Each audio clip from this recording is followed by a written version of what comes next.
वैसे अपने कम्युनिकेशन वाले चैलेंज में कैमरे के सामने कोई रैंडम टॉपिक बोलने से शायद अच्छा हो सकता है कि मैं अपने इस स्टडी के साथ इसे कंबाइन कर दूँ एंड अपनी क्लास 11 के कॉन्सेप्ट को कैमरे के सामने एक्सप्लेन करूँ,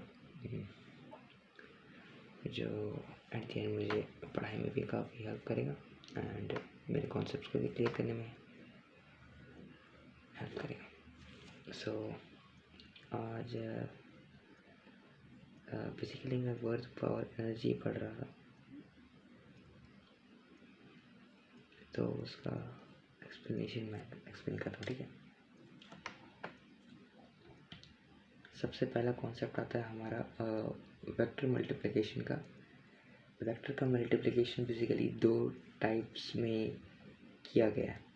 पहले तो डॉट प्रोडक्ट, जिसे हम स्केलर प्रोडक्ट भी कहते हैं, and on the other hand एक क्रॉस प्रोडक्ट होता है जिसे वेक्टर प्रोडक्ट भी कहा जाता है।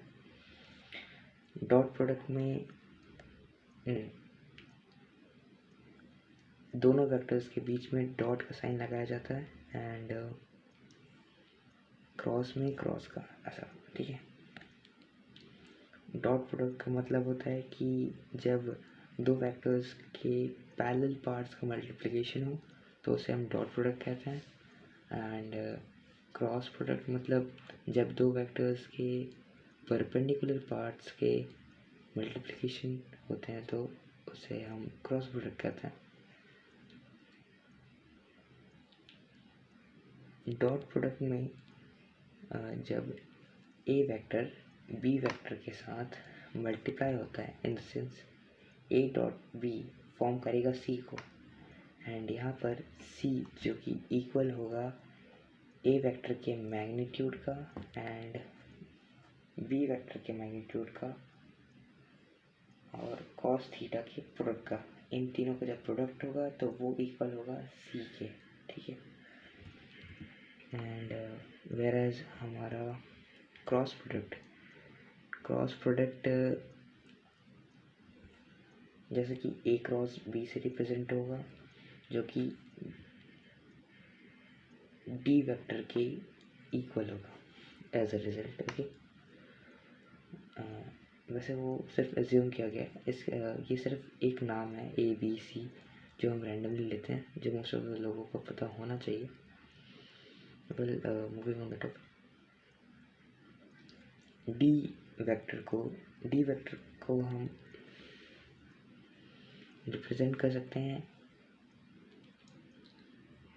ए वेक्टर के मैग्नीट्यूड, बी वेक्टर के मैग्नीट्यूड और साइन थीटा के प्रोडक्ट के इक्वल। एंड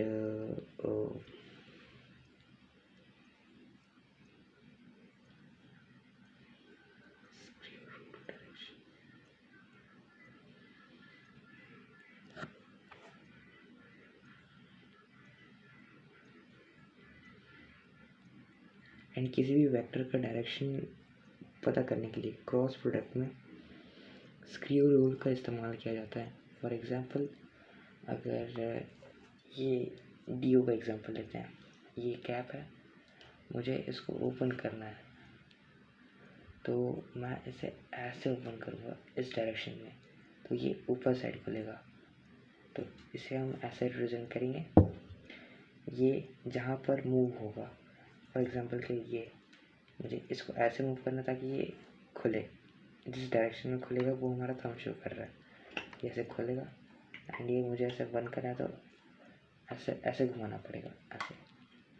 सो ये नीचे जाएगा, अगर तुम ध्यान दे पा रहे हो तो ऐसे खोल कर रहा है तो डाउनवर्ड डायरेक्शन, बस ऐसे ही काम करना। तो नेक्स्ट चीज़ है डॉट प्रोडक्ट। ये तो मैंने बता दिया। कुछ स्पेशल केसेस की बात की जाए तो जब थीटा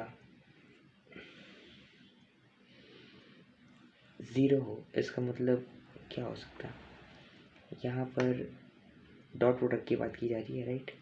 सो जैसा कि मैंने बताया, डॉट प्रोडक्ट में दो पैरेलल वेक्टर्स दो पैरेलल वेक्टर्स के बीच का मल्टीप्लिकेशन होता है। तो इसे तुम ऐसा समझ सकते हो कि उनके बीच का जब एंगल 0 हो जाएगा, इसका मतलब क्या होगा?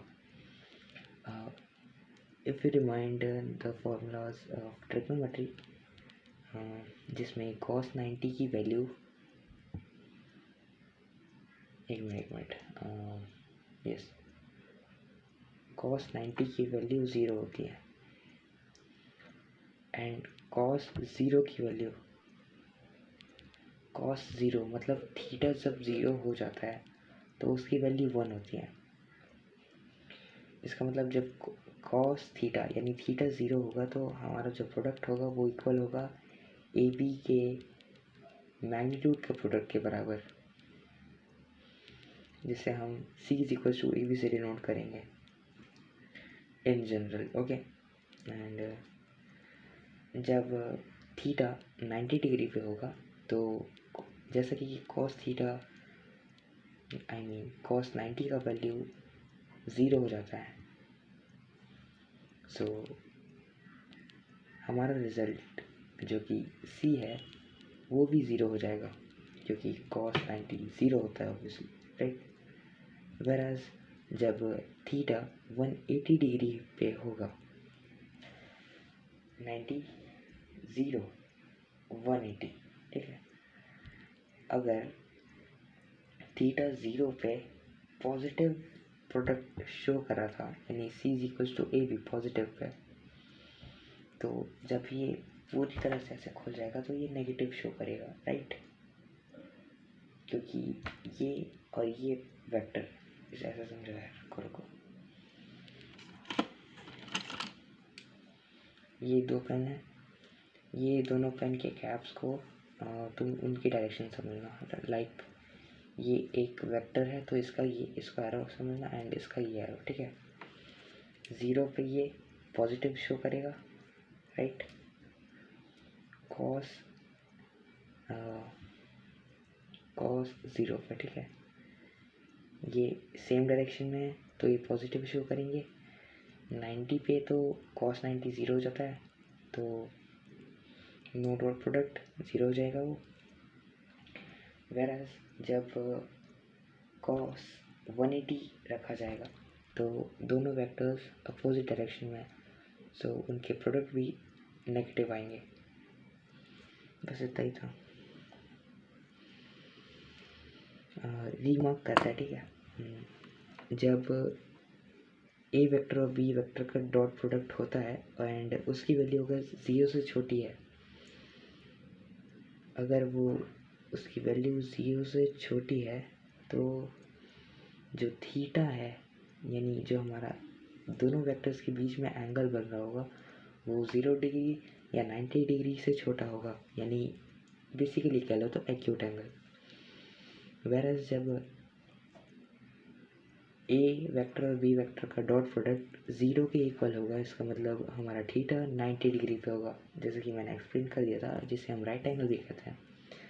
वेरएज जब ए और बी वेक्टर की डॉट प्रोडक्ट का वैल्यू 0 से छोटा होगा, सॉरी माय मिस्टेक, जो मैंने पहले बताया, ए वेक्टर और बी वेक्टर की डॉट प्रोडक्ट अगर 0 से बड़े होते हैं तो वो एक्यूट एंगल होंगे। वेराज और ए वेक्टर और बी वेक्टर की मैग्नीट्यूड की वैल्यू, डॉट प्रोडक्ट की वैल्यू अगर 0 से छोटी है तो वो ऑब्ट्यूज एंगल होंगे, 90 डिग्री या 180 डिग्री के बीच में होंगे, राइट। ये है यहाँ से ऐसा, तो ये एंगल इतने कुछ होंगे, मतलब ये ऐसा है 180 से कम और 90 से ज़्यादा।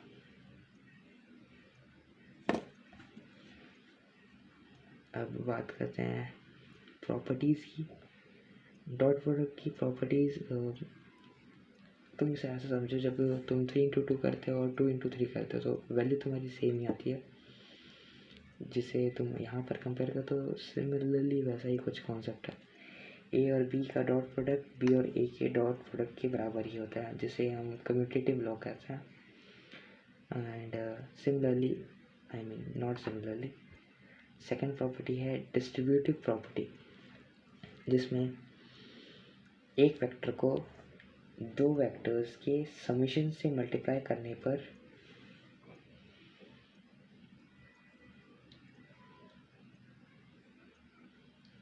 एक वेक्टर के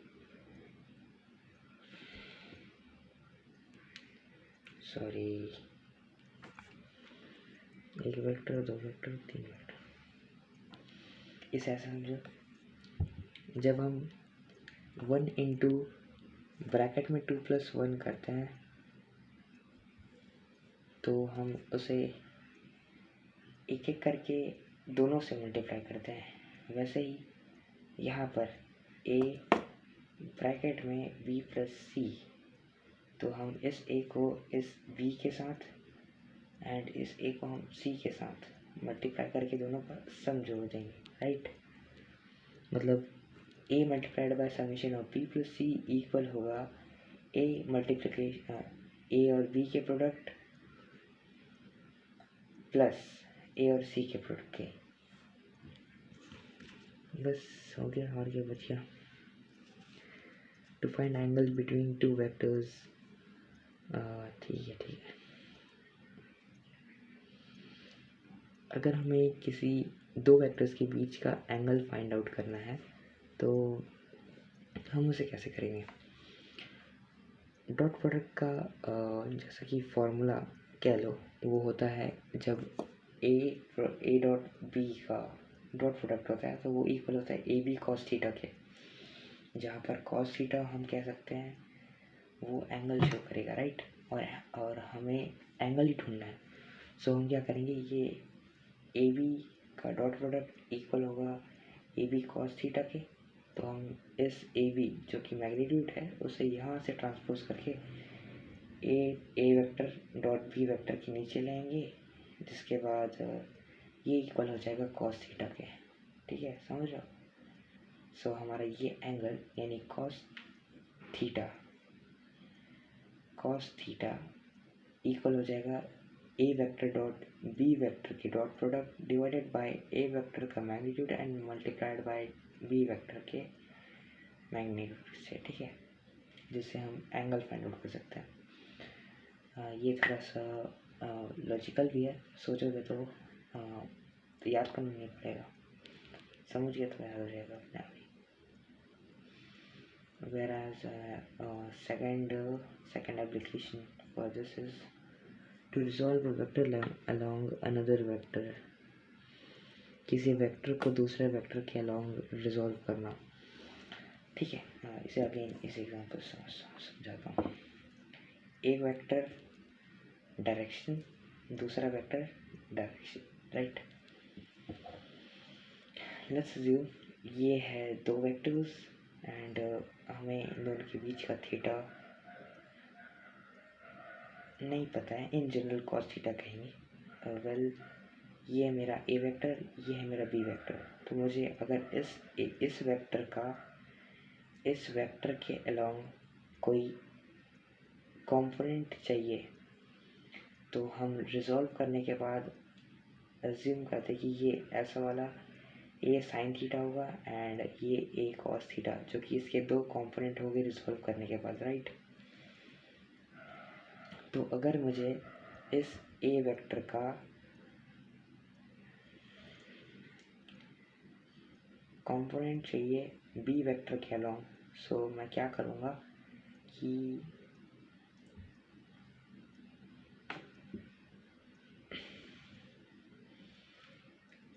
जिस वेक्टर के अलोंग यानी इस वेक्टर के अलोंग अगर मुझे इसका कंपोनेंट चाहिए तो मैं क्या करूँगा कि जो ए बी डॉट प्रोडक्ट होगा उसका ए बी वेक्टर्स की डॉट प्रोडक्ट में मैं डिवाइड कर दूँगा उस वेक्टर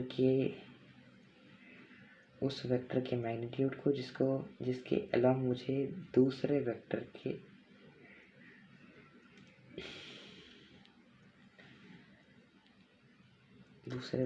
के कंपोनेंट को लाना था, ऐसा समझा है। A vector A vector B vector, इसका कंपोनेंट इसके अकॉर्डिंग लाना है, तो मुझे ये according to formula A B का डॉट प्रोडक्ट इक्वल होगा ए बी कॉस थीटा के। सो मैं क्या करूँगा, इस बी के मैग्नीट्यूड को डिवाइड कर दूँगा A B cos theta upon B के मैग्नीट्यूड, जिससे बी और बी कट जाएगा और मुझे ए का कंपोनेंट मिल जाएगा बी के अलावा। रिजॉल्व करने के बाद ऐसा कुछ ये इसके पैरेलल मिलेगा, जो कि ये ए बी कॉस थीटा समझ लो। रुको यार, ये B cos theta, A B sine theta, अरे छोड़ो यार, A B cos theta, sorry A cos theta, ये कॉस थीटा। तो मुझे ये कंपोनेंट चाहिए था, तो अकॉर्डिंग टू दैट फॉर्मूला बस वही कर दो, ख़त्म करें, बस हो गया, आज के लिए काफ़ी है।